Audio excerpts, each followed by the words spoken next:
जैसे चुनाव नजदीक आ रहे हैं, राजनीतिक उलटफेर बढ़ते जा रहे हैं। अब इस उलटफेर में बदायूं सीट यूपी की सबसे ज्यादा चर्चा वाली सीट बनती जा रही है। बदायूं सीट ऐसी है जो सपा और बीजेपी दोनों के लिए गले की फांस बनती जा रही है। साल 1996 से 2014 तक ये सीट सपा के खाते में रही थी। 2019 में बीजेपी ने ये सीट सपा से छीनी थी। अब इस बार इस सीट के लिए फिर से मारामारी शुरू हो चुकी है।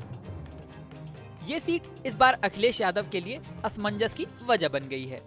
इस सीट पर पहले धर्मेंद्र यादव को टिकट देने का ऐलान सपा ने किया था। धर्मेंद्र यादव पहले भी इस सीट से सांसद रह चुके हैं।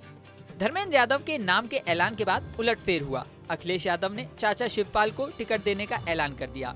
वहीं धर्मेंद्र यादव को बदायूं की बजाय आजमगढ़ का टिकट दे दिया गया। शिवपाल यादव ने इलाके में प्रचार भी शुरू कर दिया, लेकिन बाद में पूरे मामले में ट्विस्ट तब आ गया जब शिवपाल यादव ने अपील कर दी कि उनकी बजाय उनके बेटे आदित्य यादव को टिकट दिया जाए। यही नहीं, शिवपाल के साथ धर्मेंद्र यादव ने भी लिखित में अपील जारी कर अखिलेश यादव के पास अपील भेज दी। आदित्य यादव को टिकट क्यों मिलना चाहिए, इसका जवाब भी शिवपाल यादव ने दिया। सुनिए शिवपाल यादव की बात। जैसे बदायूं में आप कैंपेन कर रहे थे, कल अचानक सूचना मिली कि कार्यकर्ताओं ने आदित्य के लिए मोहर लगाई है।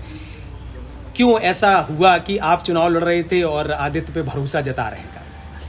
अरे तुम लोग पढ़े लिखे लोग, वहाँ जनता ने जहाँ जहाँ गए हैं, मीटिंग करी है, सम्मेलन करे हैं, तो जनता ने मांग करी है कि एवा चाहिए, तो मांग करी है। यहाँ एक बड़ा ट्विस्ट ये भी है कि मुलायम सिंह यादव के निधन के बाद शिवपाल यादव सपा से अलग हो गए थे और प्रगतिशील समाजवादी पार्टी बनाकर चुनाव लड़ा और सपा के ही वोट काटने का काम किया। इस बार सपा में उनकी वापसी बेशक हो गई, लेकिन अंदर खाने ये भी चर्चा है कि बदायूं से टिकट मिलने से वो खुश नहीं है। शिवपाल आजमगढ़ से चुनाव लड़ना चाहते थे, लेकिन वो जो चाहते थे वो नहीं हुआ। अब उन्होंने मीडिया के सामने ये कह दिया है कि सारी रणनीति आपको नहीं बता सकते। सुनिए उनकी बात। और ये देखिए, कुछ रणनीति के हिस्से होते हैं।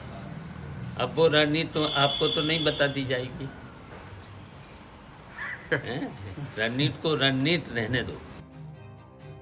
अब बदायूं सीट पर एक के बाद एक ट्विस्ट आते जा रहे हैं। दूसरी ओर इस सीट पर फिलहाल बीजेपी से संघमित्रा मौर्य सांसद हैं। संघमित्रा मौर्य का टिकट काटकर इस बार दुर्विजय सिंह को टिकट दिया गया है। यहाँ आपको ये भी बता दें कि संघमित्रा मौर्य स्वामी प्रसाद मौर्य की बेटी हैं। स्वामी प्रसाद मौर्य विधानसभा चुनाव से पहले बीजेपी का साथ छोड़कर सपा में चले गए थे, लेकिन कुछ ही हफ्तों पहले उन्होंने सपा से भी इस्तीफा दे दिया। संघमित्रा मौर्य से पहले ये सीट सपा के पास थी। अखिलेश यादव के चचेरे भाई धर्मेंद्र यादव साल 2009 और साल 2014 में यहाँ सांसद रह चुके हैं। अब चुनाव आते आते क्या क्या समीकरण बनते हैं, ये देखने वाली बात होगी। यहाँ ये भी देखने वाली बात होगी कि बसपा की ओर से कौन सा कैंडिडेट खड़ा होता है। अभी तक बसपा ने अपना कैंडिडेट नहीं उतारा है। राजनीतिक जानकारों का मानना है कि बेशक बसपा यहाँ रेस में नहीं है, लेकिन वो कुछ वोट काटने का काम जरूर कर सकती है। लेकिन ये वोट किसके कटेंगे, ये कैंडिडेट सामने आने के बाद साफ होगा। बदायूं में तीसरे चरण में यानी 7 मई को मतदान होगा। अब फैसला क्या होगा ये समय बताएगा।